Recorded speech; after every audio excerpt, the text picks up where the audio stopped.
Jacobo I de Inglaterra, nacido como Jacobo VI de Escocia, fue una figura clave en la historia de las Islas Británicas, cuyo reinado marcó el comienzo de una nueva era política y cultural.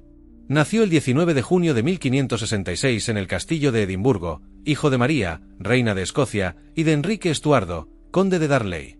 Su nacimiento fue de enorme importancia dinástica, ya que unía las dos principales ramas de la familia Tudor y Estuardo. Sin embargo, su vida empezó bajo una sombra oscura.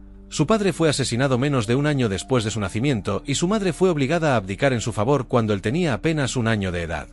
A partir de entonces, Jacobo fue criado por tutores protestantes escoceses, mientras su madre pasaba el resto de su vida prisionera en Inglaterra bajo la custodia de su prima, Isabel I. Educado bajo estrictos principios calvinistas, Jacobo fue un joven extremadamente inteligente, con una gran pasión por los libros y el conocimiento.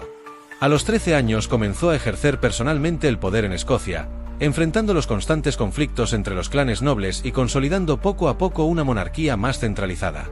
Su estilo de gobierno fue pragmático, supo maniobrar entre las fracciones protestantes y católicas, y entre los intereses de la nobleza y el clero. El gran giro en su vida llegó en 1603, con la muerte sin herederos de la reina Isabel I de Inglaterra.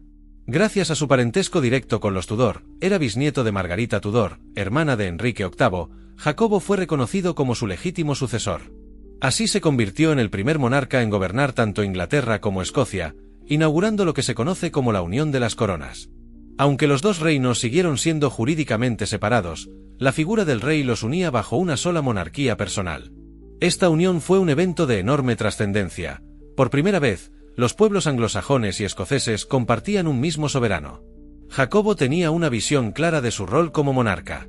Era un firme creyente en el derecho divino de los reyes, la idea de que el soberano era designado por Dios y que, por tanto, no debía rendir cuentas ante los hombres, sino solo ante el cielo. Esta creencia lo llevó a constantes choques con el Parlamento inglés, que exigía mayores controles sobre el poder real.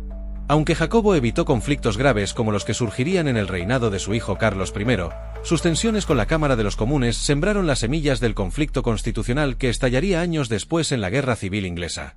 Uno de los grandes logros de su reinado fue la Biblia del rey Jacobo, publicada en 1611. Esta traducción al inglés de las Escrituras se convirtió en una de las obras literarias más influyentes del idioma inglés.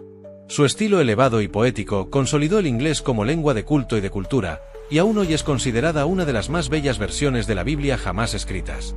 Este proyecto fue también un acto político. Pretendía unificar religiosamente al reino bajo una liturgia común, en medio de crecientes tensiones entre anglicanos, puritanos y católicos. Durante su reinado se desarrollaron importantes aspectos de la cultura inglesa. Fue un gran mecenas de las artes, apoyando a figuras como William Shakespeare, Ben Jonson y Francis Bacon. El teatro, la filosofía y la literatura florecieron en lo que algunos han llamado la Edad de Oro jacobea. Bajo su patrocinio, Londres se convirtió en un centro vibrante de creatividad e innovación intelectual. Sin embargo, no todo en su reinado fue armonioso. Jacobo enfrentó varios intentos de asesinato, siendo el más famoso la llamada Conspiración de la Pólvora de 1605. Un grupo de católicos ingleses liderado por Guy Fawkes intentó volar el Parlamento durante la ceremonia de apertura, con la esperanza de matar al rey y a todos los miembros de la élite protestante inglesa. El atentado fue descubierto a tiempo y sus responsables ejecutados brutalmente. A raíz del complot, la persecución contra los católicos se intensificó, y la figura de Jacobo se volvió aún más ambivalente. Para unos era el protector del orden protestante, para otros, un tirano inquisidor. En política exterior, Jacobo fue más pacifista que su antecesora Isabel I. Trató de evitar guerras costosas, buscando alianzas matrimoniales y tratados. Logró firmar la paz con España en 1604, tras décadas de conflicto. Este tratado fue mal visto por muchos ingleses que aún veían a España como una potencia católica hostil, pero Jacobo priorizaba la estabilidad económica y política. También intentó casar a su hijo Carlos con una princesa española, lo que generó tensiones dentro del país, especialmente entre los puritanos. A lo largo de su vida, Jacobo fue una figura controversial, admirada por su erudición y habilidad diplomática, pero también criticada por su tendencia al favoritismo y su estilo de gobierno autocrático. Fue especialmente acusado de favorecer a ciertos cortesanos jóvenes y apuestos, como Robert Carr y George Villiers, duque de Buckingham, lo cual generó rumores sobre su vida privada. Algunos historiadores modernos interpretan estas relaciones como afectivas o incluso románticas, aunque el debate sigue abierto. Jacobo murió el 27 de marzo de 1625, dejando el trono a su hijo Carlos I. Su muerte marcó el final de una era de relativa estabilidad. Bajo Carlos, las tensiones entre monarquía y parlamento estallarían violentamente.